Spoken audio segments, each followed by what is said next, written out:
pertama ada definisi kerangka konseptual akuntansi sektor publik, yang kedua ada tujuan kerangka konseptual akuntansi sektor publik, yang ketiga ada peranan kerangka konseptual akuntansi sektor publik, dan yang terakhir ada implementasi kualitatif akuntansi sektor publik. Untuk materi yang pertama dan yang kedua akan dijelaskan oleh rekan saya Alfa.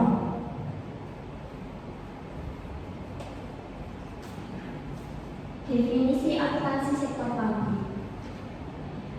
Akuntansi sektor publik merupakan penerapan prinsip dan teknik akuntansi dalam pengelolaan dana yang bersumber dari masyarakat oleh lembaga-lembaga publik seperti instansi pemerintahan, BUMN, BUMD, lembaga swadaya masyarakat maupun proyek sosial.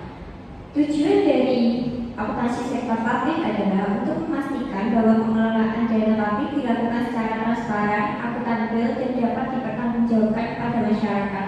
Selain itu, akuntansi sektor publik juga memiliki kerangka konseptual yang berfungsi sebagai dasar dalam penyusunan serta penyajian laporan keuangan bagi pihak eksternal seperti masyarakat, auditor, dan lembaga pengawas.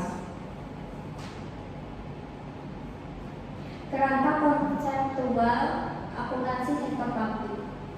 Kerangka konseptual akuntansi sektor publik adalah prinsip-prinsip yang mendasari penyusunan dan pengembangan standar akuntansi sektor publik yang disusun oleh sebuah komite perumus standar independen yang artinya bukan dari satu lembaga saja dan merupakan rujukan penting bagi komite standar akuntansi, penyusun laporan keuangan dan pemeriksaan dalam mencari memecah atas sesuatu masalah yang belum diatur secara jelas dalam penyataan standar akuntansi sektor publik.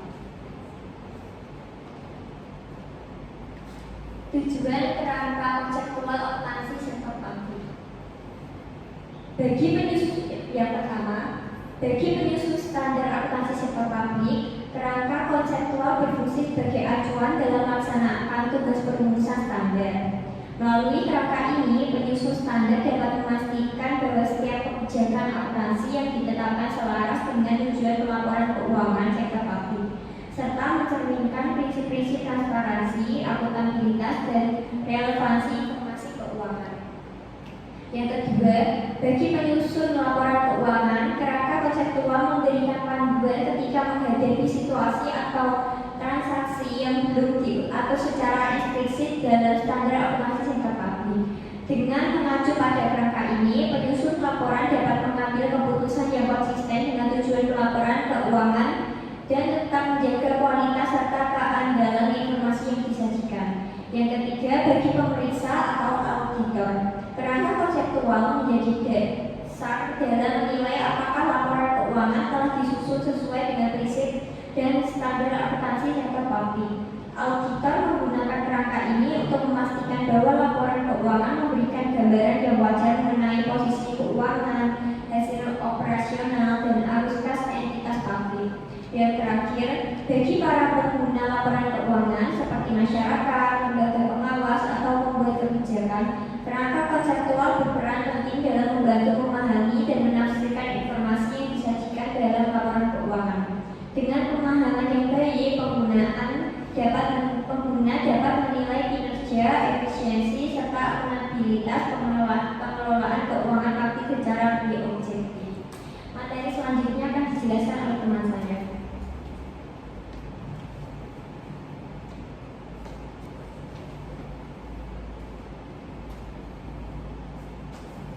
Baik, di sini saya akan menerangkan tentang peranan kerangka konseptual akuntansi sektor publik. Berikut adalah peranan utama dari kerangka konseptual akuntansi sektor publik. Yang pertama yakni menjadi dasar penyusunan dan pengembangan standar akuntansi. Dasar penyusunan standar yakni menjadi landasan bagi badan penyusun standar atau KSAP untuk mengembangkan standar baru dan mengevaluasi standar yang sudah ada. Untuk yang kedua adalah meningkatkan konsistensi dan keterbandingan laporan keuangan, yakni memastikan semua standar yang dibuat saling konsisten. Yang ketiga ada memberikan pedoman bagi penyusun laporan keuangan, yakni membuat laporan keuangan dapat dibandingkan antar entitas dan antar periode waktu. Untuk yang keempat ada membantu auditor dalam memberikan opini, yakni membuat pedoman saat tidak ada standar akuntansi yang spesifik untuk suatu transaksi. Yang kelima ada meningkatkan pemahaman dan kepercayaan pengguna laporan keuangan, yakni menjelaskan tujuan, asumsi, dan konsep dasar sehingga laporan keuangan lebih mudah dipahami. Yang terakhir ada menegaskan tujuan pelaporan keuangan sektor publik, yakni menekankan bahwa tujuan utama pelaporan keuangan pemerintah adalah untuk pertanggungjawaban kepada publik. Ada yang tertinggal, yang ada membantu auditor dalam memberikan opini. Yang menjadi di sini adalah acuan bagi auditor, yaitu membantu auditor atau BPK dalam memberikan opini atas kewajaran laporan keuangan. Baik, untuk materi yang terakhir yang ada implementasi kualitatif akuntansi sektor publik. Yang pertama ada relevan atau mempengaruhi keputusan. Yang pertama ada manfaat prediktif, yaitu RLA untuk memprediksi anggaran tahun depan. Yang kedua ada manfaat umpan balik, yaitu laporan operasional untuk mengevaluasi kinerja. Dan yang ketiga ada tepat waktu untuk penyampaian laporan keuangan sesuai jadwal. Yang kedua ada andal atau dapat dipercaya dan bebas kesalahan. Yang pertama ada penyajian jujur, yakni aset didukung bukti kepemilikan yang sah. Yang kedua dapat diverifikasi, setiap angka dapat ditelusuri ke bukti transaksi dan diaudit oleh BPK. Yang ketiga ada netralisasi, yaitu tidak memihak atau memanipulasi data. Dan yang terakhir ada kelengkapan, yaitu semua informasi penting diungkapkan dalam catatan atas laporan keuangan atau CALK. Yang selanjutnya ada dapat dibandingkan atau bisa dibandingkan. Yang pertama ada antar periode, yakni menyajikan angka tahun berjalan dan tahun sebelumnya. Yang kedua ada antar entitas, yakni menggunakan SAP yang sama memungkinkan perbandingan antar pemda. Dan yang ketiga ada konsisten, yaitu menerapkan kebijakan akuntansi yang sama dari tahun ke depan. Yang terakhir yaitu dapat dipahami atau mudah dimengerti.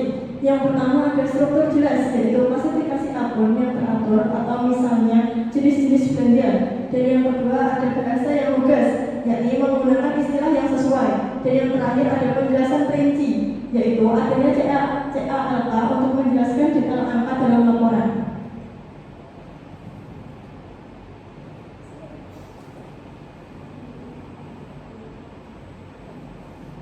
Sekian presentasi dari kami.